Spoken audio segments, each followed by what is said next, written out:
আসসালামু আলাইকুম, শুভেচ্ছা সহ আমন্ত্রণ জানাচ্ছি দেশের এবং দেশের বাইরের সকল দর্শক শ্রোতাকে চ্যানেল আই সংবাদ আয়োজন নিয়ে বার্তাকক্ষে রয়েছি আহমেদ মেহেদী হাসান। সংবাদের শুরুতেই চলুন জেনে নেওয়া যাক ফ্রেশ আটা ময়দা সুজি সংবাদ শিরোনাম। যমুনায় প্রধান উপদেষ্টার সঙ্গে বিএনপি চেয়ারম্যান তারেক রহমানের সাক্ষাৎ, শুধুই সৌজন্য সাক্ষাৎ বলছে প্রধান উপদেষ্টার কার্যালয় ও বিএনপি। বিপিএল ফ্র্যাঞ্চাইজিদের সঙ্গে বাংলাদেশ ক্রিকেট বোর্ডের বৈঠক, দিনভর নাটকীয়তার পর পরিচালক নাজমুলকে অর্থ কমিটি থেকে অব্যাহতি।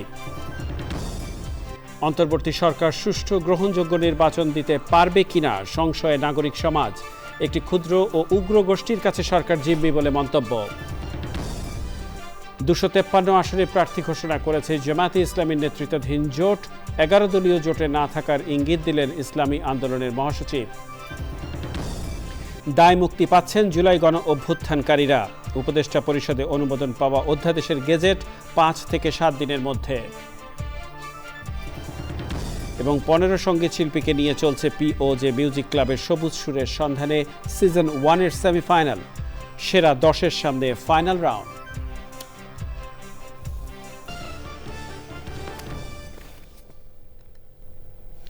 সংবাদ শিরোনামগুলো জানাচ্ছিলাম। প্রিয় দর্শক, এখনকার সংবাদ আয়োজনে একই সঙ্গে চ্যানেলের ইউটিউব চ্যানেলে এবং চ্যানেলের ওটিটি প্ল্যাটফর্ম আই স্ক্রিনে লাইভ স্ট্রিমিং হচ্ছে।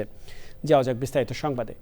প্রধান উপদেষ্টা প্রফেসর মোহাম্মদ ইউনূসের সঙ্গে সৌজন্য সাক্ষাৎ করেছেন বিএনপি চেয়ারম্যান তারেক রহমান ও তার পরিবারের সদস্যরা।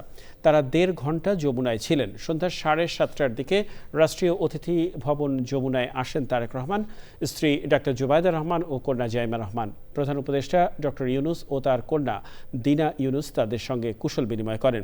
প্রধান উপদেষ্টার কার্যালয় এবং বিএনপির পক্ষ থেকে বলা হয়েছে, এই সাক্ষাৎকার রাজনৈতিক নয়, শুধুই সৌজন্যমূলক। রাত 9টার দিকে যমুনা থেকে বের হন তারেক রহমান।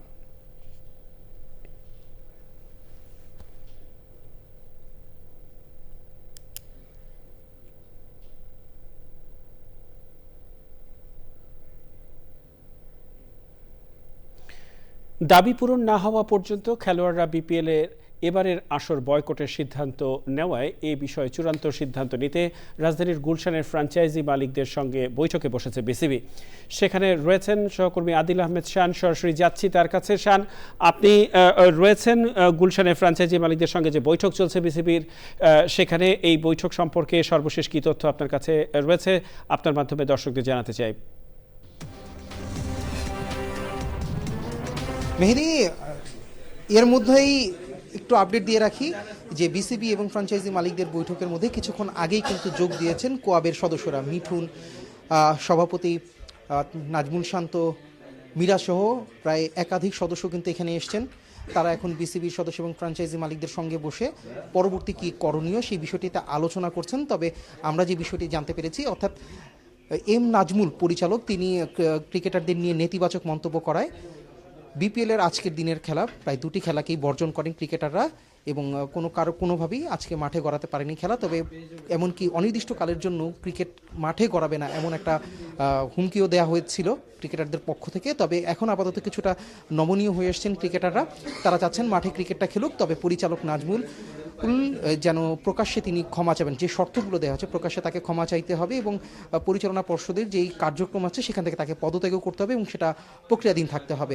তবে আপাতত যেন মাঠে ক্রিকেটটা ফিরে সেই বিষয়ে কিন্তু সবাই আসলে কাজ করছেন এবং পরিচালক উনি ক্ষমা চাইবেন কিনা সেটি তার একদমই ব্যক্তিগত বিষয়। তবে বিসিবি চেষ্টা করছে তাদের নিজেদের পক্ষ থেকে সকল বিষয়কে নমনীয় করে কিভাবে যেন মাঠে খেলাটা ফেরানো যায় সেই বিষয়টিকেই চেষ্টা করছেন এবং ইতিমধ্যেই কোয়াবের সদস্যরাও জানিয়েছেন যে তারা মাঠে খেলতে প্রস্তুত এবং শুক্রবার থেকেই মাঠে তারা খেলবেন।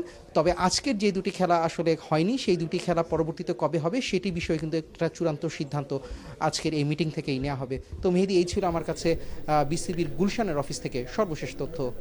শান, আপনাকে অসংখ্য ধন্যবাদ। কথা বলছিলাম সহকর্মী আদিল আহমেদ শানের সাথে, জানাচ্ছিলেন গুলশানে ফ্র্যাঞ্চাইজি মালিকদের সঙ্গে বিসিবি কর্মকর্তাদের বৈঠকের সর্বশেষ তথ্য। চলে যাচ্ছি পরবর্তী সংবাদে। ক্রিকেটারদের দাবির মুখে অবশেষে পরিচালক নাজমুল ইসলামকে অর্থ কমিটি থেকে অব্যাহতি দিয়েছে বিসিবি। বিপিএলের ঢাকা পর্বে প্রথম ম্যাচ বাতিল হওয়ার পর দ্বিতীয় ম্যাচের 2 টিম সিলেট টাইটান্স ও রাজশাহী ওয়ারিয়র্সও খেলতে অস্বীকৃতি জানায়। তানভীর আহমেদের রিপোর্ট। বিসিবির পরিচালক এম নাজমুল ইসলামের একের পর এক বিতর্কিত মন্তব্য এবং এর প্রেক্ষিতে ক্রিকেটারদের সব ধরনের খেলা বন্ধের হুমকি। এমন নাটকীয়তা চলে বৃহস্পতিবার দিনভর। ক্ষণে ক্ষণে পরিবর্তন হয় দৃশ্যপট। বৃহস্পতিবার সকালে বিসিবি পরিচালক নাজমুল ইসলামকে ৪৮ ঘন্টার মধ্যে কারণ দর্শানোর নোটিশ দেয় বিসিবি। এতেও মাঠে নামতে রাজি হয়নি ক্রিকেটার্স ওয়েলফেয়ার অ্যাসোসিয়েশন অব বাংলাদেশের সদস্যরা। দুপুরে ডাক দেওয়া হয় সংবাদ সম্মেলনের। আমরা খেলার বিপক্ষে না, বাট সব কিছুর তো একটা লিমিট আছে। লিমিট ক্রস করে গেলে আসলে এখানে শুধু আমার না, এটা টোটাল ক্রিকেট অঙ্গনকে প্রশ্নবিদ্ধ করেছে। তো আমরা আজকে যেটাই করছি আমরা অসহায় এবং বাধ্য হয়েই করা। ক্রিকেটারদের পারিশ্রমিক নিয়ে পরিচালক নাজমুল ইসলামের মন্তব্যের জবাবও দিয়েছেন মেহেদী হাসান মিরাজ। আমরা যে টাকাটা আর্ন করি ম্যাক্সিমাম আইসিসি এবং স্পন্সর থেকে টাকাটা কিন্তু আসে, এবং আজকে যে ক্রিকেট বোর্ডের যে টাকাগুলো আছে আমার কাছে মনে হয় যারা ন্যাশনাল টিমে ফার্স্ট থেকে এখন পর্যন্ত যারা রিপ্রেজেন্ট করছে বাংলাদেশের একটা জার্সি পরে খেলেছে তাদেরও এখানে সেটার একটা অংশ আছে আমার কাছে এটা মনে হয়। কারণ প্রত্যেকটা মানুষের কষ্টের বিনিময়ে কিন্তু আজকের যে ক্রিকেট বোর্ডের যে টাকা আছে প্রত্যেকটা মানুষের হক আছে, এবং মাঠে খেলা হচ্ছে বলেই কিন্তু আজকে আমাদের একটা ভালো জায়গায় আমরা ক্রিকেট বোর্ড আছি। তো মাঠে যদি খেলাই না হয় তাহলে কিন্তু স্পন্সরও আসবে না, বা আইসিসি থেকেও যে রেভিনিউটা পাওয়া হয় সেটাও পাওয়া হবে না। দুপুরের পর বিসিবির অর্থ কমিটির চেয়ারম্যানের পদ থেকে সরিয়ে দেওয়া হয় নাজমুল ইসলামকে। Tanvir Ahmed, channel i, Dhaka. এদিকে চলমান ক্রিকেট ইস্যুতে মিরপুর ক্রিকেট স্টেডিয়ামে বিপিএল নির্ধারিত ম্যাচ সময় মতো মাঠে না গড়ানোয় উত্তেজিত দর্শকরা স্টেডিয়ামের বাইরে ভাঙচুর চালিয়েছেন। পরে সেনা সদস্যদের হস্তক্ষেপে পরিস্থিতি নিয়ন্ত্রণে আসে।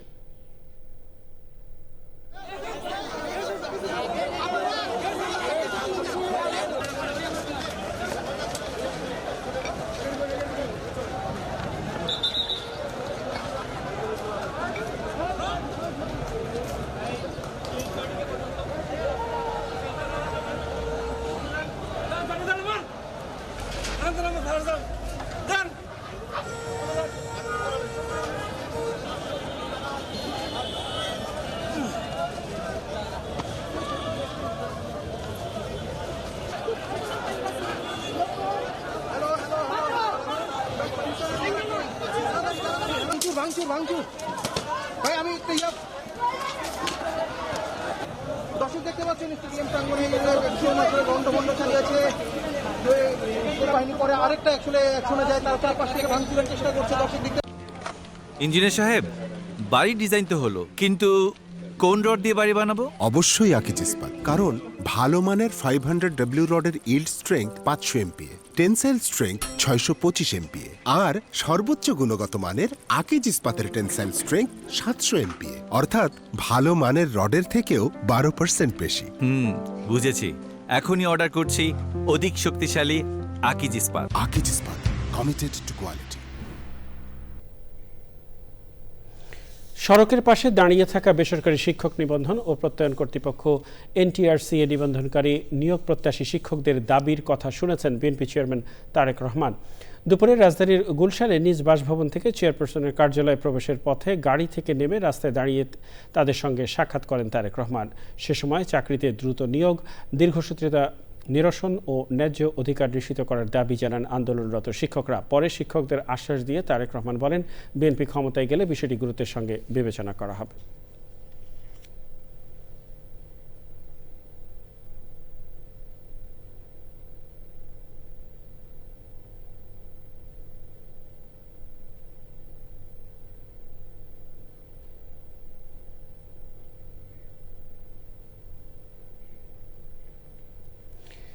সরকারের সক্ষমতা নিয়ে প্রশ্ন তুলে জুলাই আগস্টে অভ্যুত্থানের পক্ষে থাকা নাগরিক সমাজ প্রফেসর ইউনূসের সরকার সুষ্ঠু এবং গ্রহণযোগ্য নির্বাচন দিতে পারবে কিনা সে ব্যাপারে সংশয় প্রকাশ করেছে।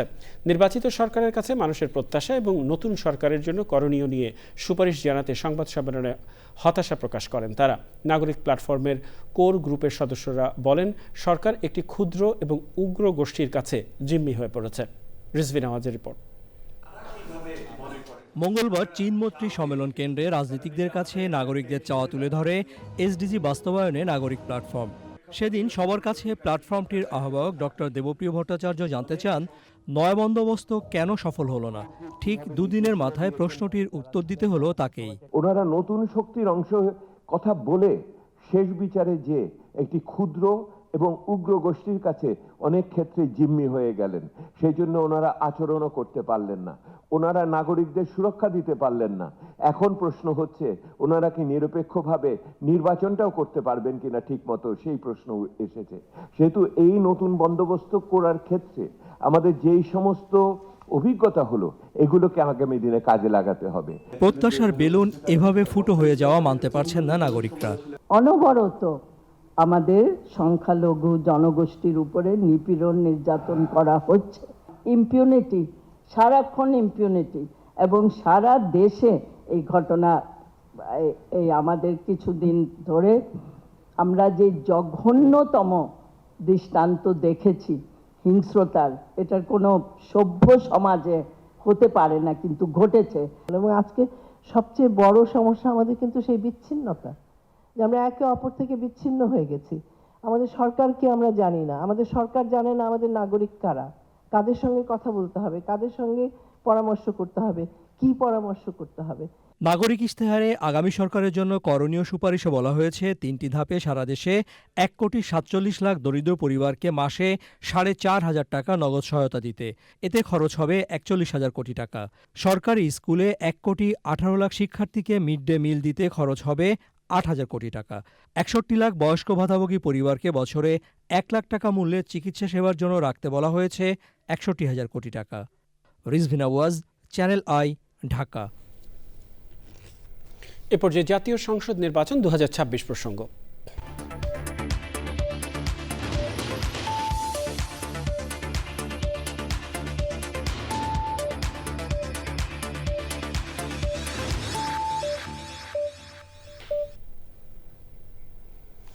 সাতচল্লিশ আসন ফাঁকা রেখে 253 আসনে প্রার্থী ঘোষণা করেছে জামায়াতে ইসলামী নেতৃত্বাধীন 11 দলীয় নির্বাচনী ঐক্য।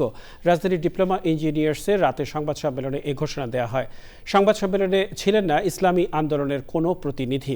জোটের নেতারা আশাবাদী শেষ পর্যন্ত 11 দলের জোটে থাকবে ইসলামী আন্দোলন। এদিকে 11 দলের সমঝোতায় তারা থাকছে না বলে ইঙ্গিত দিয়েছেন ইসলামী আন্দোলনের মহাসচিব। বিস্তারিত তাফহিমুল ইসলামের রিপোর্টে। সকালে জামায়াতে ইসলামের অফিসে 10 দলের বৈঠকেই কিছুটা পরিষ্কার ছিল, রাতের সংবাদ সম্মেলনে উপস্থিত থাকছে না ইসলামী আন্দোলন। রাত 8টায় সংবাদ সম্মেলনে কথা থাকলেও ইসলামী আন্দোলনের জন্য 40 মিনিট অপেক্ষা করে 10 দল নিয়ে সংবাদ সম্মেলন করেন জামায়াতের আমির। ইসলামী আন্দোলন বাদেই করা হয় 11 দলীয় নির্বাচনী ঐক্যের আসন বন্টন। নেতারা প্রতিশ্রুতি দেন 11 দলের হয়ে নির্বাচনে লড়বেন তারা। এখানে মুক্তিযোদ্ধা এবং 2024 সালের জুলাই যুদ্ধের সম্মেলন, এখানে মিলন ঘটেছে। এটা অন্য কোনো জায়গায় এই মিলন ঘটে নাই। নির্বাচন সহ রাজনীতির দীর্ঘ পথ পাড়ি দিয়ে 11টি দল ঐক্যবদ্ধভাবে আসন্ন ত্রয়োদশ জাতীয় সংসদ নির্বাচনকে আমরা একসাথে অংশগ্রহণ করার, নির্বাচনকে ফেস করার বিষয়ে ঐক্যমত্য হয়েছে। আমাদের কোনো দলের প্রার্থী থাকবে না আজকে ঘোষণার পর থেকে। সেটা আমাদের এই নির্বাচনী সমঝোতা বা 11 দলীয় নির্বাচনী ঐক্য, তাদের প্রার্থী হিসেবে তারা বিবেচিত হবে। এ সময় অতীতের মতো নির্বাচন ইঞ্জিনিয়ারিং দেখতে চান না মন্তব্য করে জামাতের আমির বলেন, জনগণের কাঙ্ক্ষিত পরিবর্তনের দায়িত্ব নেবে এই জোট। অতীতের মতো কোনো নির্বাচনী ইঞ্জিনিয়ারিং আমরা দেখতে চাই না, এবং আসলে আমরা একবারে এটা বরদাস্ত করব না ইনশাআল্লাহ। যে কোনো ধরনের কারচুপি, ভোট ডাকাতি এবং ভোট ইঞ্জিনিয়ারিং এর বিরুদ্ধে, ম্যানুভারিং এর বিরুদ্ধে আমাদের অবস্থান হবে স্পষ্ট। পরে জামায়াতের নায়েবে আমির সৈয়দ আব্দুল্লাহ মোহাম্মদ তাহের সংস্কার ও পরিবর্তন অর্জন করে নতুন বাংলাদেশ গড়ার প্রত্যয় জানিয়ে ঘোষণা করেন 10 দলের 253 আসন। বাংলাদেশ জামায়াত ইসলামী 179, জাতীয় নাগরিক পার্টি 30, বাংলাদেশ খেলাফত মজলিস 20, খেলাফত মজলিস 10, এলডিপি 7, নেতা ইসলাম পার্টি 2, আমার Bangladesh party 3, Bangladesh development party 2, আমাদের এই দলের ভিতরে বাংলাদেশ খেলাফত আন্দোলন আছেন, তাদের জন্য এই মুহূর্তে সিটের সংখ্যাটা আমরা নির্ণয় করতে পারিনি। ইসলামী আন্দোলনের মহাসচিব মুঠোফোনের চ্যানেল আইকে বলেন, যে আকাঙ্ক্ষা নিয়ে জোট শুরু হয়েছিল তার বিচ্যুতি হয়েছে। যেহেতু আমরা সংবাদ সম্মেলনে যাই নাই, আমরা প্রেসিডেন্ট করব, এই জন্য আপনি যেটা সন্দেহ করছেন এই সন্দেহ উড়াই দেওয়া যায় না। দেখা যাক শেষ পর্যন্ত কতটুকু হয়। এই সমঝোতা টিকিয়ে রাখার জন্য, আদর্শ টিকিয়ে রাখার জন্য সর্বোচ্চ চেষ্টা করেছেন। 11 দলের আসন সমঝোতার বিষয়ে শুক্রবার বিকেল 3টায় সংবাদ সম্মেলন ডেকেছে ইসলামী আন্দোলন। জোটে থাকছে কিনা তা পরিষ্কার করা হবে সংবাদ সম্মেলনে। তাফহিমুল ইসলাম, চ্যানেল আই, ঢাকা। এদিকে আসন্ন ত্রয়োদশ জাতীয় সংসদ নির্বাচনে 300 আসনের মধ্যে শরিক রাজনৈতিক দলগুলোকে 16টি আসন দিয়েছে বিএনপি। তবে এর মধ্যে কয়েকজন নিজ দল বিলুপ্ত করে বিএনপিতে যোগ দিয়ে ধানের শীষ প্রতীকে নির্বাচন করবে। এই আসনগুলো সহ বেশ কিছু আসনেই স্বতন্ত্র প্রার্থী হিসেবে নির্বাচনের প্রস্তুতি নিচ্ছে বিএনপি থেকে মনোনয়ন না পাওয়ারা। বহিষ্কারের মতো শাস্তিমূলক ব্যবস্থা নিয়েছে বিএনপির হাইকমান্ড, তাদের সঙ্গে আলোচনাও হচ্ছে। রাহুল রায়ের রিপোর্ট। আগামী 12 ফেব্রুয়ারি ত্রয়োদশ জাতীয় সংসদ নির্বাচনকে সামনে রেখে রাজনৈতিক দলগুলোর মধ্যে সবার আগে মনোনীত প্রার্থীদের নাম ঘোষণা করে বিএনপি। গুলশান কার্যালয়ে দলের চেয়ারম্যান তারেক রহমান সহ সিনিয়র নেতারা প্রার্থীদের সাক্ষাৎকার নেন। প্রথম দফায় 237 জনের নাম ঘোষণা করা হয়। বগুড়া 6 তারেক রহমান। পরে আরও কয়েক দফায় বিএনপি ও শরিক দলের আসনগুলোতে চূড়ান্ত মনোনয়ন ঘোষণা করে বিএনপি। বেশ কিছু আসনে স্বতন্ত্র প্রার্থী হিসেবে নির্বাচনের সিদ্ধান্ত নেয় বিএনপি থেকে মনোনয়ন না পাওয়ারা। কয়েকজনকে বহিষ্কার করে দলটি। দলের নেতারা জানালেন, আলোচনা করে তাদেরকে বোঝানোর চেষ্টাও চলছে। এক্সপেলের ছাড়া বড় শাস্তি নাই। আমি তো তারা ফৌজদারি দণ্ডবিধিতে কোনো মামলা দিতে পারি না। আবার আমি বহিষ্কার চিঠি নাও দিতে পারি, কারণ সে যদি পদত্যাগ করে ফেলে যার কৌশল সে নেবে। আমরা যাদেরকে আসন দিচ্ছি আমাদের দলকে তার পক্ষে যাতে কাজ করে সেই ব্যাপারে আমরা আন্তরিকভাবে চেষ্টা করব। বুঝে শুনে আমরা চেষ্টা করছি। বহু জায়গায় অলরেডি প্রত্যাহারের সিদ্ধান্ত তারা বলেছেন আমাদের। এরপরেও কিছু অবশিষ্ট আছে, তাদের সঙ্গে আমাদের কথা চলছে। আমরা আশা করি যে আমাদের দলের পক্ষ থেকে একাধিক প্রার্থী হয়তো বেশি জায়গায় থাকবে না। তারপর যদি এক জায়গায় থাকে আমাদের কিছু করার নাই। আওয়ামী লীগ সরকার বিরোধী আন্দোলনে যারা বিএনপির সঙ্গে যুগপথভাবে ছিল সেই রাজনৈতিক দলগুলোর জন্য 16টি আসন বরাদ্দ দেয় বিএনপি। তবে সেখান থেকে এলডিপির শাহাদাত হোসেন সেলিম, জাতীয় দলের অ্যাডভোকেট সৈয়দ এহসানুল হুদা, গণ অধিকার পরিষদের Rashed Khan, Reza Kibria, National Democratic Movement NDM এর ববি হাজ্জাজ নিজ দল বিলুপ্ত করে অথবা দল থেকে পদত্যাগ করে বিএনপিতে যোগ দিয়ে ধানের শীষ প্রতীকে নির্বাচন করবেন। বড় দলগুলোর যেটা হয় যে তাদের কর্মী বাহিনীর নিজেদের নেতা থাকে, ওই নেতারা যদি বিরোধী ক্যান্ডিডেট হিসেবে, বিদ্রোহী ক্যান্ডিডেট হিসেবে দাঁড়িয়ে যায়, তখন আপনার মার্কাও অপরিচিত, বিদ্রোহী ক্যান্ডিডেটের মার্কাও অপরিচিত, কিন্তু বিদ্রোহী ক্যান্ডিডেট পরিচিত, আপনি পরিচিত না। সো তাহলে ওই বিদ্রোহী ক্যান্ডিডেটের জন্য কাজ করার সম্ভাবনা সবচেয়ে বেশি থাকে। সো আপনি যেই দুটো কারণে জোট করবেন, তাহলে মার্কা এবং কর্মী বাহিনী দুটোই হারালেন। স্ট্র্যাটেজিকলি আমার দলের ক্যান্ডিডেট হিসেবে, আমি জোটের ক্যান্ডিডেট হিসেবে মার্কা নেবার জন্য বিএনপির মেম্বারশিপ নিয়েছি। আমার নেতা কর্মী তো দায়বদ্ধ আমার মার্কার প্রতি, ব্যক্তির প্রতি তো দায়বদ্ধ না। আত্মসমর্পণ করতে হবে যে ভাই আপনাদের দল থেকে দাঁড়াইছি, পাশ ফেলের দায়িত্ব আপনাদের। বিএনপি নেতারা জানিয়েছেন, বিএনপি মনোনীত প্রার্থীদের জন্য ঐক্যবদ্ধভাবে কাজ করতে নেতাকর্মীদের নির্দেশ দিয়েছে বিএনপির হাইকমান্ড।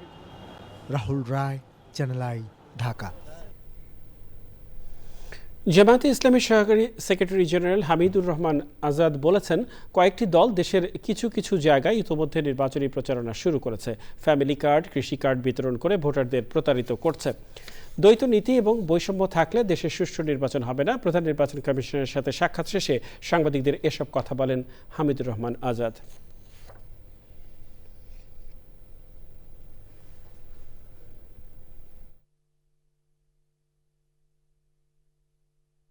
বেশ কিছু এলাকায় বিশেষ কিছু দলের প্রার্থী অবাধে চালিয়ে যাচ্ছে নির্বাচনী প্রচারণা। সমতার জায়গায় দলীয় প্রধান হিসেবে যে দুটি বড় দল নির্বাচনে অংশগ্রহণ করছে, সেই জায়গায় সমতা নিশ্চিত হওয়া উচিত ছিল। রাষ্ট্রীয় প্রোটোকল, নিরাপত্তাজনিত বিষয় যদি থাকে, তাহলে এখানে ইকুইটি আসতে হবে, ইকুয়ালিটি মেনটেন করতে হবে। গা বাঁচাতে নয়, দায়বোধ থেকেই গণভোটের পক্ষে ব্যাংকগুলোকে প্রচারণার নির্দেশ দিয়েছে বাংলাদেশ ব্যাংক। বৃহস্পতিবার সন্ধ্যায় জরুরি ব্রিফিংয়ে প্রশ্নোত্তরে ডক্টর আহসান এইচ মনসুর বলেন, পরবর্তী সরকার তাকে পদে রাখবে কিনা তাও বিবেচ্য নয় তার কাছে। তিনি মনে করেন, গণভোটের জন্য প্রচারণায় যে 11টি বিষয় উল্লেখ করা হয়েছে তা অত্যন্ত জনকল্যাণমূলক। রিজভি নওয়াজের রিপোর্ট। সম্মিলিত ইসলামী ব্যাংকের গ্রাহকরা গত 2 বছরের মুনাফা পাবেন না, বুধবারই এটা জানিয়েছে বাংলাদেশ ব্যাংক। তবে এটা যে শরিয়া আইন মেনে করা হয়েছে সেটা ব্যাখ্যা করতে বৃহস্পতিবার জরুরি মিডিয়া ব্রিফিং। শুধুমাত্র ওইটুকুই খবর আসছে 24-25 দেওয়া হয়নি, কিন্তু সরকার থেকে যেটা দেওয়া হচ্ছে আসলটা তো পুরোই দেওয়া হচ্ছে। তো 24-এর আগ পর্যন্ত যত ইন্টারেস্ট অ্যাক্রু করেছে সেটাও পুরো দেওয়া হচ্ছে। সিদ্ধান্তটা শরিয়া কাউন্সিল থেকে আমাদের কাছে এসেছে যে এটা দেওয়া যাবে না, উচিত হবে না। ব্যাংকগুলো কেন সিএসআর তহবিলের অর্থ খরচ করে গণভোটের পক্ষে প্রচারণা চালাচ্ছে তাও ব্যাখ্যা করলেন গভর্নর। এখানে রাজনীতি নিয়ে আসার দরকার নেই, এটাকে দেশের কথা ভাবতে হবে আপনাদেরকে। আমার গা বাঁচানোর জন্য আমি বলতেছি না পরবর্তী সরকার আমাকে রাখবে কি রাখবে না সেটা আমার ইস্যু নয়। আমার ইস্যু হচ্ছে যে এটা কি দেশের জন্য ভালো না দেশের জন্য খারাপ। আমি যদি মনে করি এটা দেশের জন্য ভালো, আমি এটাকে বলবো এটা ভালো, এটাকে সমর্থন করব। আমরা যা দিয়ে পারি সমর্থন জোগাড় করার চেষ্টা করব। গভর্নর বলেন, মিডিয়া, এনজিও, সুশীল সমাজ সহ সবার উচিত গণভোটের পক্ষে ব্যাপক প্রচারণা চালানো। Rizvi Nawaz, channel i, Dhaka. যাওয়া যাক অন্যান্য সংবাদে। জুলাই আগস্টে গণ অভ্যুত্থানকারীদের দায় মুক্তি দেওয়া হয়েছে। উপদেষ্টা পরিষদের সভায় জুলাই যোদ্ধাদের দায় মুক্তি ও সুরক্ষা আইনের অধ্যাদেশ অনুমোদন দেওয়া হয়। পরে আইন উপদেষ্টা অধ্যাপক ডক্টর আসিফ নজরুল জানান, 5-7 দিনের মধ্যেই গেজেট জারির মাধ্যমে অধ্যাদেশটি আইনে পরিণত হবে। শাকের আদনানের রিপোর্ট। প্রধান উপদেষ্টা অধ্যাপক ডক্টর মোহাম্মদ ইউনূসের সভাপতিত্বে রাজধানীর তেজগাঁওয়ে তার কার্যালয়ে উপদেষ্টা পরিষদের সভা হয়। সভা শেষে বিকেলে রাজধানী ফরেন সার্ভিস একাডেমিতে ব্রিফিংয়ে আইন উপদেষ্টা জানান, 2024 সালের জুলাই এবং আগস্ট মাসে রাজনৈতিক প্রতিরোধের উদ্দেশ্যে অভ্যুত্থানকারীদের বিরুদ্ধে যেসব মামলা হয়েছে তা প্রত্যাহার করা হবে। নতুন করে অভ্যুত্থানকারীদের বিরুদ্ধে কোনো মামলা নেওয়া হবে না। আমরা মূলত যেটা করেছি সেটা হচ্ছে জুলাই গণ অভ্যুত্থানকালে রাজনৈতিক প্রতিরোধের উদ্দেশ্যে সংগঠিত কার্যাবলী থেকে জুলাই গণ অভ্যুত্থানকারীদের দায়মুক্তি দেওয়া হয়েছে। রাজনৈতিক প্রতিরোধ বলতে আমরা বুঝিয়েছি ফ্যাসিস্ট সরকারের পতনের মাধ্যমে গণতান্ত্রিক শাসন ব্যবস্থা পুনরুদ্ধারের লক্ষ্যে সংগঠিত যে কার্যাবলী ছিল সে সমস্ত কার্যাবলীর ফৌজদারি দায় দায়িত্ব থেকে জুলাই গণ অভ্যুত্থানকারীদের দায় মুক্তি দেওয়া হয়েছে। ভবিষ্যতে ওই অধ্যাদেশ চ্যালেঞ্জের মুখে পড়বে না বলে মন্তব্য করেন তিনি। জুলাই গণ অভ্যুত্থানকারীদের প্রোটেকশন আমাদের নৈতিক দায়িত্ব। আজকে আমরা বাংলাদেশে যে মুক্ত বাতাস পাচ্ছি, গণতন্ত্র পাচ্ছি, হিউম্যান রাইটস পাচ্ছি, আমাদের এই সমস্ত কিছু হচ্ছে জুলাই গণ অভ্যুত্থানকারীদের আত্মত্যাগের ফসল। তাদের ভবিষ্যৎকে নিরাপদ রাখার চিন্তা থেকে মূলত এই কাজটা করা হয়েছে। উপদেষ্টা পরিষদের বৈঠকের অন্যান্য প্রসঙ্গ নিয়ে কথা বলেন প্রধান উপদেষ্টার প্রেস সচিব। অনেকগুলো এজেন্ডা ছিল। প্রথম 2 নম্বর এজেন্ডা হচ্ছে যে মাইক্রো ফিন্যান্স ব্যাংক অর্ডিন্যান্স 2026-এর খসড়া নীতিগত ও চূড়ান্ত অনুমোদন হয়েছে। ডাকসেবা অধ্যাদেশ 2026-এর খসড়া আলোচিত হয়েছে, এটা সামনের সপ্তাহে মিটিংয়ে বা তার পরের মিটিংয়ে আসবে। আর হচ্ছে যে registration within bracket second amendment অর্ডিন্যান্সের খসড়া নীতিগত ও চূড়ান্ত অনুমোদন হয়েছে। The protection of and conservation of fish ব্র্যাকেটে অ্যামেন্ডমেন্ট অর্ডিন্যান্স 2026-এর খসড়া নীতিগত ও চূড়ান্ত অনুমোদন হয়েছে। 7 কলেজের শিক্ষার্থীদের আন্দোলনে দুর্ভোগ সৃষ্টি হচ্ছে মন্তব্য করে সামাজিক প্রতিরোধ গড়ে তোলার আহ্বান জানানো হয়। শাকের আদনান, চ্যানেল আই, ঢাকা। দেশের প্রত্যন্ত অঞ্চল থেকে উঠে আসা সম্ভাবনাময় 15 জন সঙ্গীত শিল্পী নিয়ে চলছে পিওজে মিউজিক ক্লাবের সবুজ সুরের সন্ধানে সিজন 1-এর সেমিফাইনাল রাউন্ড। এই রাউন্ডে নির্বাচিত সেরা 10 জন প্রতিযোগী যাবেন ফাইনাল রাউন্ডে। বাংলাদেশের সাংস্কৃতিক ঐতিহ্য ধরে রাখার পাশাপাশি সঙ্গীত প্রতিযোগিতাটি পরিবেশ সংরক্ষণে ব্যতিক্রমী প্রয়াস হিসেবে জনসচেতনতা বৃদ্ধি করবে প্রত্যাশা সংশ্লিষ্টদের। আফরোজা হাসির রিপোর্ট।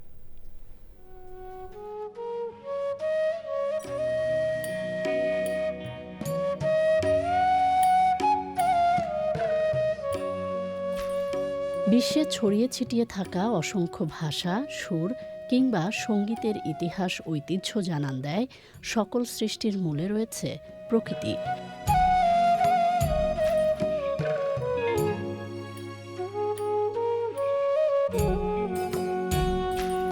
তাই তো সুষ্ঠু সঙ্গীত চর্চা সহ নানা কর্মকাণ্ডের মাধ্যমে বিপন্ন সুর, সঙ্গীত সংরক্ষণ ও প্রাণ প্রকৃতি রক্ষায় পিওজে মিউজিক ক্লাবের সবুজ সুরের সন্ধানে সিজন 1-এর সেমিফাইনাল রাউন্ড।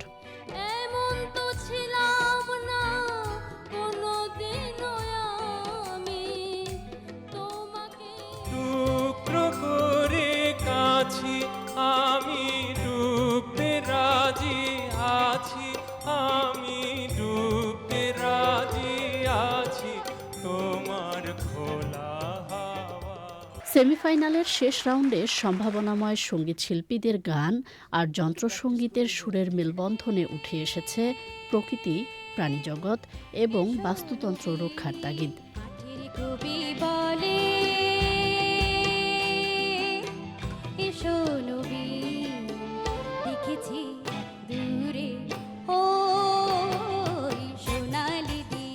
সমাজ ও সাংস্কৃতিক ঐতিহ্যের সাথে প্রকৃতির যোগসূত্র পুনঃপ্রতিষ্ঠায় ব্যতিক্রমী এই আয়োজন দর্শকদের মনোজগতে তৈরি করেছে ভিন্ন আলোড়ন। বাংলার সাংস্কৃতিক ঐতিহ্য ফিরিয়ে আনার পাশাপাশি এমন আয়োজন পরিবেশ প্রতিবেশ রক্ষায় গণসচেতনতা বৃদ্ধি করবে প্রত্যাশা দর্শক শ্রোতাদের। আমি তো চাই না তোমারে বিধান, ভেঙে দাও কাছেরই বাধা।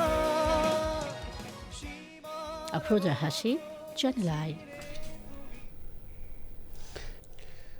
মানবতা বিরোধী অপরাধের মামলায় শেখ হাসিনা ও আসাদুজ্জামান খান কামালকে একটি অভিযোগে দেওয়া আমৃত্যু কারাদণ্ডাদেশের বিরুদ্ধে প্রসিকিউশনের করা আপিল 20 জানুয়ারি শুনবেন আপিল বিভাগ। জুলাই অভ্যুত্থানে ইন্টারনেট বন্ধ করে গণহত্যা ও মানবতা বিরোধী অপরাধে উস্কানি দেওয়ার মামলায় সাবেক প্রধানমন্ত্রীর উপদেষ্টা সজীব ওয়াজেদ জয় এবং সাবেক আইসিটি প্রতিমন্ত্রী জুনায়েদ আহমেদ পলকের বিরুদ্ধে অভিযোগ গঠনের বিষয়ে 21 জানুয়ারি আদেশ দেবেন ট্রাইব্যুনাল 1। অভিযোগ গঠনের শুনানিতে আদালতের অনুমতি নিয়ে সাবেক প্রতিমন্ত্রী পলক বলেন, জুলাই আন্দোলনের সময় পুরোপুরি ইন্টারনেট বন্ধ করা হয়নি। মাজহারুল হক মান্নার রিপোর্ট। সজীব ওয়াজেদ জয় এবং জুনায়েদ আহমেদ পলকের বিরুদ্ধে ট্রাইব্যুনালে 3 অভিযোগ আনে প্রসিকিউশন। শুনানিতে চিফ প্রসিকিউটর বলেন, আসামিরা ফেসবুকে স্ট্যাটাস দিয়ে আন্দোলনকারীদের রাজাকার হিসেবে চিহ্নিত করে। পরে জয়ের নির্দেশে ইন্টারনেট বন্ধ করা হয় বহির্বিশ্বে গণহত্যার ঘটনা আড়াল করতে। পাল্টা যুক্তিতে প্রসিকিউশনের অভিযোগ অস্বীকার করেন আসামি পক্ষের আইনজীবী। উনি বলবার চেষ্টা করেছে যে উনার পক্ষ থেকে বা উনি ইন্টারনেট বন্ধের যে ডিসিশন মেকিং অথরিটি উনার ছিল না, উনি বন্ধের নির্দেশনা দেননি। ইন্টারনেট পরিষেবা বন্ধের সাথে বা ফেসবুক স্ট্যাটাসের সাথে সজীব আহমেদ জয়ের কোনো ধরনের সম্পৃক্ততা নেই। আগামী 21 জানুয়ারি অভিযোগ গঠনের উপরে আদেশের তারিখ নির্ধারণ করেছে। চার্জ গঠন হোক, প্রসিকিউশনের কাছে অকাট্য ডকুমেন্টারি এবং মৌখিক সাক্ষী রয়েছে যা দিয়ে প্রসিকিউশন তাদের দুজনের বিরুদ্ধে আনিত অভিযোগ প্রমাণ করতে সক্ষম। মানবতাবিরোধী অপরাধের মামলায় শেখ হাসিনা ও আসাদুজ্জামান খান কামালের সাজা বৃদ্ধি চেয়ে আবেদন করলে আদেশ দেন চেম্বার জজ আদালত। 20 জানুয়ারি এই আপিলটি শুনানির জন্য আপিল বিভাগের ফুল কোর্টে আসবে। যে সাজা তাকে দেওয়া হয়েছে সেটা আমরা মনে করি আইনের দৃষ্টিতে ইনঅ্যাপ্রোপ্রিয়েট হয়েছে, সে কারণেই আমরা আপিলটা দায়ের করেছি। আমরা আশা করি সুপ্রিম কোর্টে আমরা আমাদের এই এভিডেন্সগুলো তুলে ধরলে অবশ্যই তিনি সর্বোচ্চ শাস্তি যেটা সেটাই প্রাপ্ত হবে।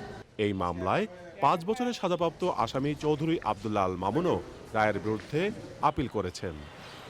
মাজহারুল হক মান্না, চ্যানেল আই, ঢাকা। আসন্ন জাতীয় সংসদ নির্বাচনে রাজনৈতিক দলগুলোর ইশতেহারে জ্বালানি সমস্যা সমাধানে নির্দিষ্ট প্রতিশ্রুতি দাবি করেছেন বিশেষজ্ঞরা। LPG operators association of Bangladesh এবং পাক্ষিক পত্রিকা এনার্জি পাওয়ার আয়োজিত regulatory challenges in the LPG market শীর্ষ গোলটেবিল আলোচনায় বক্তারা এই কথা বলেন। তারা বলেন, চাহিদা অনুযায়ী সরবরাহ করতে না পারায় এলপি গ্যাসের সংকট চলছে। বিস্তারিত জানাচ্ছেন রফিকুল বাশার। জ্বালানি সংকটের দুর্ভোগ এখন যেন নিত্যসঙ্গী। একদিকে পাইপলাইনে গ্যাস নেই, অন্যদিকে চাহিদা অনুযায়ী মিলছে না সিলিন্ডার। আসন্ন নির্বাচনে জয়ী হয়ে রাজনৈতিক দলগুলো এই দুর্ভোগ কিভাবে কমাবে তা জানতে চান ভোক্তা এবং উদ্যোক্তারা। গোলটেবিল বৈঠকে তাই ভবিষ্যতের সংকট সমাধানের প্রতিশ্রুতি চাওয়া হয়। আমাদের নির্বাচনী ইশতেহার আমাদের আসছে, আমি অন্তত দেখি নাই যে স্পষ্ট নির্বাচনী ইশতেহারে এনার্জি সেক্টরে তারা যখন ক্ষমতায় যাবে 12 ফেব্রুয়ারি নির্বাচনের পরে সেটি পরিষ্কার না। দেশ যেও একটা ঝুঁকির মধ্যে আছে। আগামী জাতীয় নির্বাচনের পরপরই আমি লোয়াবের সভাপতি, আজকের সভার সভাপতিকে অনুরোধ করব যে আপনাদের তরফ থেকে সম্ভাব্য নীতি নির্ধারক, সরকার ইত্যাদি যারাই থাকবেন তাদের সঙ্গে নেগোশিয়েট করার জন্য এখন থেকে একটা হোমওয়ার্ক আপনাদের তৈরি করা উচিত। রাজনৈতিক দল এবং অন্যান্য গোষ্ঠীর আলোচনায় জ্বালানি খাতের প্রাধান্যটা যদি সামনে আসে, তাহলে আগামীতে রাজনৈতিক দলগুলো এবং যে সরকার ক্ষমতায় আসবে তারাও এই খাতকে উপেক্ষা করতে পারবে না। চলমান সংকটের জন্য নির্ধারিত পরিমাণের বেশি আমদানি করতে না পারা, ঋণপত্র খোলায় সমস্যা, আন্তর্জাতিক নিষেধাজ্ঞা সহ দুর্বল নীতি সহায়তার কথা বলেন উদ্যোক্তারা। এই মাসে বা যদি 1,50,000 টনও চলে আসে, আমার ধারণা that will is the present problem. অনেক সময় এক্সিস্টিং অপারেটররা নতুন এন্ট্রিকে ব্লক করতে পারে, সো রেগুলেটরের কাজ হবে এইগুলো যেন না হয়। মিনিস্ট্রি অফ এনার্জি তারা একটা চিঠি দিয়ে বলল মন্ত্রণালয়ের নীতিমালায় কভার করে না যে নতুন করে কোয়ান্টিটি বাড়ানোর জন্য। যেখানে আমরা সিলিন্ডার ব্লক করি সেখানে 100 সিলিন্ডার পাবেন না আপনি, আমরা প্রোডাকশন করার সাথে সাথে মার্কেটে দিয়ে দিচ্ছি, তাহলে এটা কেন ঘটছে? ডিমান্ড এবং সাপ্লাইয়ের গ্যাপ, আর কিছুই না। আসন্ন রমজানের কথা মাথায় রেখে আগেই সরবরাহ নিশ্চিত করার অনুরোধ জানানো হয়। ডিস্ট্রিক্ট থেকে এটা নিষ্পত্তি হয়েছে। Rafiqul Bashar, channel i, Dhaka. The institute of cost and Management Accountants of Bangladesh ICMAB এর 25তম সমাবর্তন হয়েছে। বিকেলে রাজধানীতে স্থানীয় একটি হোটেলে অনুষ্ঠিত ওই সমাবর্তনের প্রধান অতিথি ছিলেন তথ্য, পরিবেশ, বন ও জলবায়ু পরিবর্তন মন্ত্রণালয়ের উপদেষ্টা সৈয়দ রিজওয়ানা হাসান। সমাবর্তনে স্পিকার হিসেবে বক্তব্য রাখেন ইন্টারন্যাশনাল ফেডারেশন অব অ্যাকাউন্টেন্টস IFC'র প্রেসিডেন্ট জা বুকো। এছাড়াও ছিলেন NBR চেয়ারম্যান ও IRD সচিব মোহাম্মদ আব্দুর রহমান খান, ICMAB'র প্রেসিডেন্ট মাহতাবুদ্দিন আহমেদ সহ সংশ্লিষ্টরা। The Institute of Cost and Management Accountants of Bangladesh ICMAB'র দক্ষ ও সময় উপযোগী ব্যবস্থাপক তৈরিতে কাজ করছে বলে জানান সৈয়দা রিজওয়ানা হাসান। বিএনপির স্থায়ী কমিটির সদস্য আমির খসরু মাহমুদ চৌধুরী বলেছেন, পোস্টাল ব্যালটে ধানের শীষের অবস্থান নিয়ে যে বিতর্কের সৃষ্টি হয়েছে তা নির্বাচন কমিশনকে দ্রুত নিরসন করতে হবে। দুপুরে চট্টগ্রামে মা ও শিশু হাসপাতাল পরিবার আয়োজিত বেগম খালেদা জিয়ার রুহের মাগফিরাত কামনায় দোয়া মাহফিল ও আলোচনা সভায় তিনি এসব কথা বলেন। সে সময় city mayor doctor Shahadat Hossain Israfil, Khasru Mahmud Chowdhury, doctor Kamrun Nahar Dastagir, Rezaul Karim Azad সহ অন্যরা বক্তব্য রাখেন।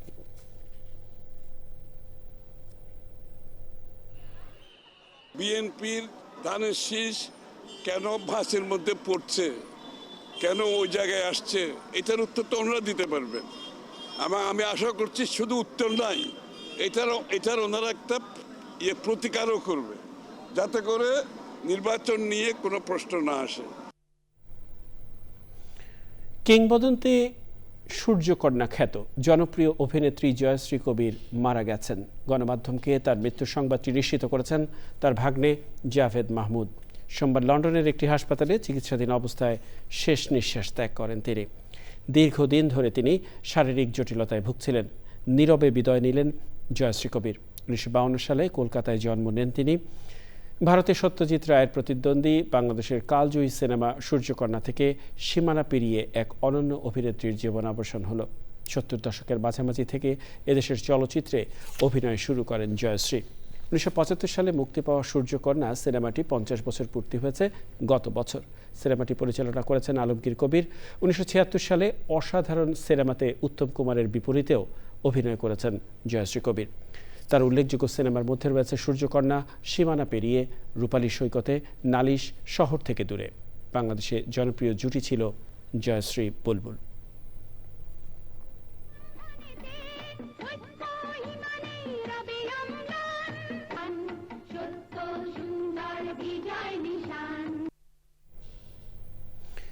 চ্যানেল আই ও ইনসেপ্টা প্রাঙ্গণে অনুষ্ঠিত হয়েছে Symphony mobile, Helio mobile, JBL accessories এবং লুডাস ব্যাগের বিশেষ প্রদর্শনী। দিনব্যাপী এই মেলার আয়োজন করে এডিসন গ্রুপ।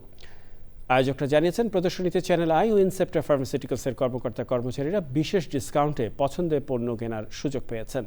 ডিসকাউন্ট ছাড়াও প্রতিষ্ঠান দুটির কর্মীদের জন্য প্রদর্শনীতে ছিল আকর্ষণীয় কেনাকাটার সুযোগ।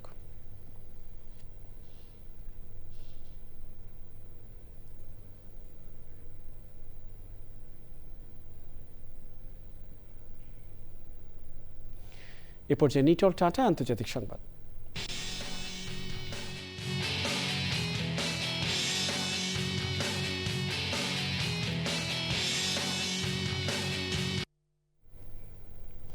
সরকার বিরোধী বিক্ষোভকারীদের মৃত্যুদণ্ড কার্যকর করার পরিকল্পনা অস্বীকার করেছেন ইরানের পররাষ্ট্রমন্ত্রী আব্বাস আরাঘসি।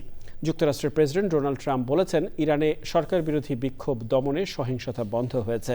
তবে তিনি ইরানের বিরুদ্ধে সামরিক পদক্ষেপের সম্ভাবনা পুরোপুরি নাকচ করেননি। ইরানের বিক্ষোভ নিয়ে মার্কিন প্রশাসনের পরবর্তী পদক্ষেপ কী হতে পারে তা নিয়ে অনিশ্চয়তা বাড়ায় তেহরানে নিরাপত্তা জোরদার করা হয়েছে। এজন্য ইরানের আকাশসীমা সাময়িক বন্ধ রাখা হয়েছিল। প্রায় 5 ঘন্টা বন্ধ থাকার পর তেহরান তার আকাশসীমা আবার চালু করে। তবে আমেরিকা সহ ইউরোপীয় বিমান সংস্থাগুলো ইরানের উপর দিয়ে ফ্লাইট এড়িয়ে চলছে। অন্যদিকে ডোনাল্ড ট্রাম্পকে উদ্দেশ্য করে হুমকি দিয়েছে ইরান। 2024 সালে যুক্তরাষ্ট্রের পেনসিলভেনিয়ায় ট্রাম্পকে হত্যা চেষ্টার ভিডিও ক্লিপ সম্প্রচার করে বুধবার ইরানের রাষ্ট্রীয় টেলিভিশনে এই হুমকি দেওয়া হয়েছে। টেলিভিশনে গুলির ঘটনায় ওই ভিডিও দেখিয়ে বলা হয়, এবার গুলি লক্ষ্যভ্রষ্ট হবে না। স্ক্রিন সাংস্কৃতিক সংবাদ।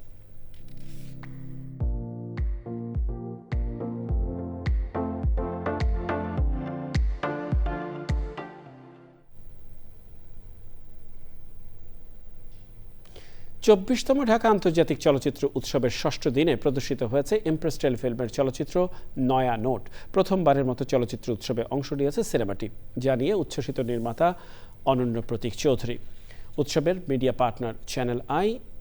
রিপোর্টে জানাচ্ছেন সুলতানা হিমু। নান্দনিক চলচ্চিত্র, মননশীল দর্শক, আলোকিত সমাজ স্লোগানকে সামনে রেখে চলছে 24তম ঢাকা আন্তর্জাতিক চলচ্চিত্র উৎসব। বিকেলে জাতীয় জাদুঘরের মূল মিলনায়তনে বাংলাদেশ প্যানোরামা বিভাগে প্রদর্শিত হয় ইমপ্রেস টেলিফিল্ম প্রযোজিত স্ক্রিন অরিজিনালস ওয়েব ফিল্ম নয়া নোট, যেটি নির্মাণ করেছেন অনন্য প্রতীক চৌধুরী। এই ওয়েব ফিল্মে অভিনয় করেছেন একে আজাদ সেতু, সমু চৌধুরী, দীপা খন্দকার, মনিফা মুস্তাফিজ, আজম খান, নওবা তাহিয়া সহ অন্যরা। আমার বোঝাই দিবি না? অনেকে আছে যারা অনলাইনে অনেক সময় দেখে না, অনেকে হয়তো স্ক্রিনে দেখতে পছন্দ করে, সো ওদের জন্যই সুযোগটা হচ্ছে। সো আমি আরও নতুন দর্শক পাবো, অ্যান্ড এখানে অনেক হয়তো অনেক গুণী ব্যক্তিরাও দেখতে পারেন, অ্যান্ড ওদের থেকে একটা ফিডব্যাক পাবো যেটা আমাকে আরও বেটার হতে হেল্প করবে। অনন্য প্রতীকের এটা আমি যেভাবে দেখেছি, মানুষ যেভাবে দর্শকপ্রিয়তা পেয়েছে, মানুষ যেভাবে পছন্দ করেছে, এবং আন্তর্জাতিক চলচ্চিত্র উৎসবে যে নয়া নোট দেখানো হচ্ছে, আমার খুবই ভালো লাগছে। আমার একজন চাচার সাথে পরিচয় হয়েছে। 9 দিনব্যাপী এই আয়োজনের মিডিয়া পার্টনার চ্যানেল আই। আমি বাংলা খাই না, আমি ফকির নাকি? Sultana Himu, channel i, Dhaka. Dhaka bank PLC বাণিজ্য সংবাদ।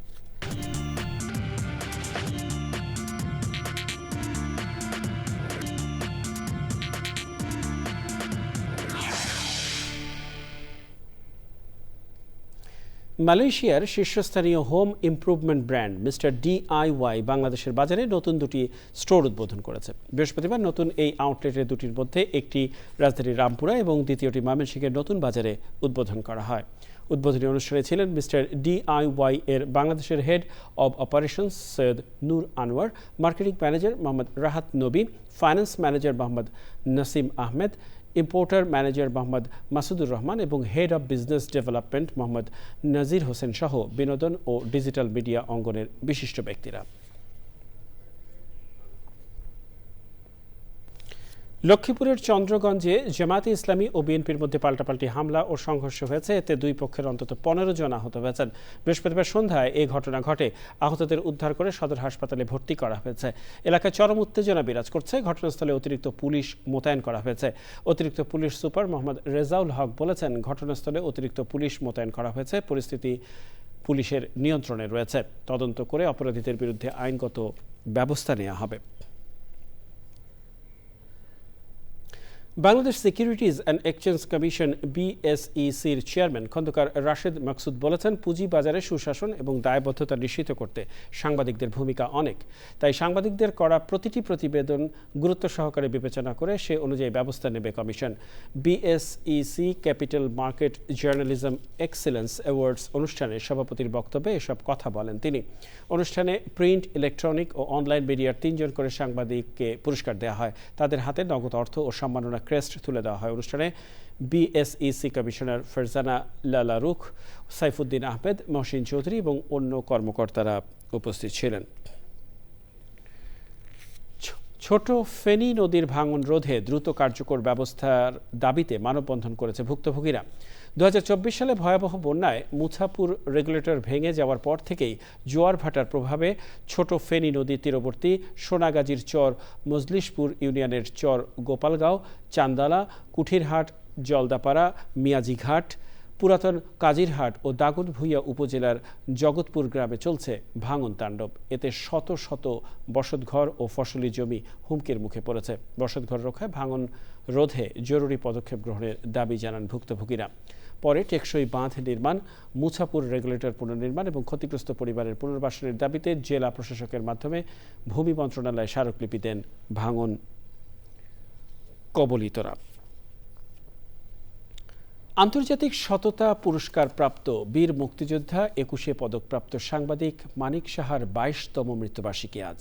2004 সালের 15 জানুয়ারি দুপুরে খুলনা প্রেস ক্লাবের অদূরে ছোট মির্জাপুরে দুর্বৃত্তদের বোমা হামলায় নিহত হন তিনি। মৃত্যুবার্ষিকীতে ঢাকা রিপোর্টার্স ইউনিটির সাগর রুনি মিলনায়তনে মানিক সাহাকে স্মরণ করেন সুহৃদরা। হত্যার দীর্ঘ 12 বছর পর 2016 সালের 30শে নভেম্বর খুলনার দ্রুত বিচার ট্রাইব্যুনালের বিচারক এবং জেলা ও দায়রা জজ চাঞ্চল্যকর এই মামলার রায় 11 আসামির মধ্যে 9 জনকে যাবজ্জীবন কারাদণ্ড ও 2 জনকে বেকসুর খালাস দেন। আগামী 4 থেকে 6 সেপ্টেম্বর যুক্তরাষ্ট্রের ফ্লোরিডার অরল্যান্ডো হলিডে ইন রিসোর্টে অনুষ্ঠিত হবে Federation of Bangladesh Association in North America ফোবানার 40তম সম্মেলন। সকালে ঢাকা রিপোর্টার্স ইউনিটিতে সংবাদ সম্মেলনে বিস্তারিত তুলে ধরেন আয়োজকরা। তারা জানান, এবারের কনভেনশন হবে একটি স্মরণীয় ও ঐতিহাসিক আয়োজন, যেখানে উত্তর আমেরিকা, বাংলাদেশ সহ বিশ্বের বিভিন্ন প্রান্ত থেকে কমিউনিটি লিডার, পেশাজীবী, উদ্যোক্তা, সংস্কৃতিকর্মী, তরুণ নেতৃত্ব এবং প্রতিনিধি দল অংশ নেবে। সংবাদ সম্মেলনে ছিলেন ফোবানার chairman Zahid Hossain, vice chairman Ziaul Haque Zia, প্রাক্তন চেয়ারম্যান বেদারুল ইসলাম বাবুল, নির্বাহী সম্পাদক নিহাল রহিম সহ ফোবানার প্রতিনিধিরা। বাংলাদেশ প্রকৌশল বিশ্ববিদ্যালয় বুয়েট ফ্রন্টিয়ার্স ইন সায়েন্স শীর্ষক দ্বিতীয় আন্তর্জাতিক সম্মেলন শুরু হয়েছে। এবছর সম্মেলনের মূল প্রতিপাদ্য innovation and technology for greener industry. উদ্বোধনী অনুষ্ঠানে প্রধান অতিথি ছিলেন শিক্ষা উপদেষ্টা অধ্যাপক ডক্টর চৌধুরী রফিকুল আবরার। সম্মেলনে আরও ছিলেন বুয়েটের উপাচার্য অধ্যাপক ডক্টর আবু বোরহান মোহাম্মদ বদরুজ্জামান, উপ উপাচার্য অধ্যাপক ডক্টর আব্দুল হাসিব চৌধুরী, সম্মেলনের সভাপতি বিজ্ঞান অনুষদের ডিন অধ্যাপক ডক্টর আল নাকিব চৌধুরী, সম্মেলনের কো চেয়ার গণিত বিভাগের অধ্যাপক ডক্টর মোহাম্মদ আব্দুল হাকিম খান এবং সম্মেলনের সেক্রেটারি অধ্যাপক ডক্টর আবু বিন ইমরান। 2 দিনের এই আন্তর্জাতিক সম্মেলনে দেশ বিদেশের উল্লেখযোগ্য সংখ্যক গবেষণাপত্র উপস্থাপিত হবে। সম্মেলনে স্বনামধন্য শিক্ষক, বিশিষ্ট বিজ্ঞানী ও গবেষক এবং শিল্প সংশ্লিষ্ট পেশাজীবীরা অংশ নিচ্ছেন। প্রিয় দর্শক, সংবাদের শেষ প্রান্তে আমরা চলুন আরও একবার জেনে নেওয়া যাক যা ছিল এখনকার ফ্রেশ আটা ময়দা সুজি সংবাদ শিরোনামে। যমুনায় প্রধান উপদেষ্টার সঙ্গে বিএনপি চেয়ারম্যান তারেক রহমানের সাক্ষাৎ, শুধুই সৌজন্য সাক্ষাৎ বলছে প্রধান উপদেষ্টার কার্যালয় ও বিএনপি।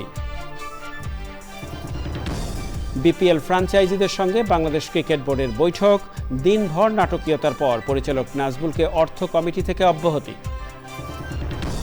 অন্তর্বর্তী সরকার সুষ্ঠু গ্রহণযোগ্য নির্বাচন দিতে পারবে কিনা সংশয়ে নাগরিক সমাজ, একটি ক্ষুদ্র ও উগ্র গোষ্ঠীর কাছে সরকার জিম্মি বলে মন্তব্য। 253 আসনের প্রার্থী ঘোষণা করেছে জামায়াতে ইসলামীর নেতৃত্বাধীন জোট, 11 দলীয় জোটে না থাকার ইঙ্গিত দিলেন ইসলামী আন্দোলনের মহাসচিব। দায় মুক্তি পাচ্ছেন জুলাই গণ অভ্যুত্থানকারীরা, উপদেষ্টা পরিষদে অনুমোদন পাওয়া অধ্যাদেশের গেজেট 5 থেকে 7 দিনের মধ্যে। এবং 15 সঙ্গীত শিল্পীকে নিয়ে চলছে পিওজে মিউজিক ক্লাবের সবুজ সুরের সন্ধানে সিজন 1-এর সেমিফাইনাল, সেরা 10-এর সামনে ফাইনাল রাউন্ড।